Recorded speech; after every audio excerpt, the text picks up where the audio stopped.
জানেন গত দুদিন আগে ডাকসুর সাবেক ডিজি নুরুল হক নুরুর উপরে যে নিঃসঙ্গ আপনার হামলা হয়েছে, আমরা তার তীব্র নিন্দা ও প্রতিবাদ জানাই। তার সাথে সাথে প্রশাসনের ভাইদেরকে বলবো, তাদেরকে আমরা অনুরোধ করব, সেনাবাহিনী এবং প্রশাসন, পুলিশ প্রশাসন আমাদের গর্ব।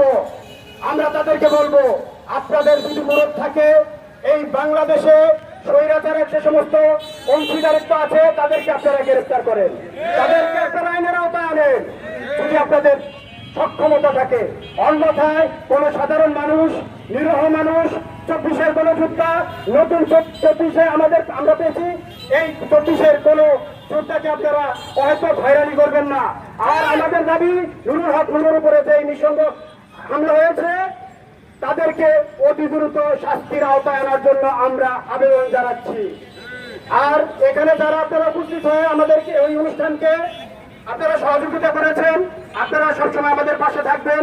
বাংলাদেশে আওয়ামী লীগ এবং তাদের দোসররা বাদে যারাই আছেন, আমরা ঐক্যবদ্ধভাবে এই 24-এর বাংলাদেশকে নতুন করে করবো ইনশাআল্লাহ। এই বলে আমি আমাদের এই সংক্ষিপ্ত বক্তব্য শেষ করিতেছি এবং আমাদের এই সমাবেশ এই জায়গায় সমাপ্তি ঘোষণা করিতেছি।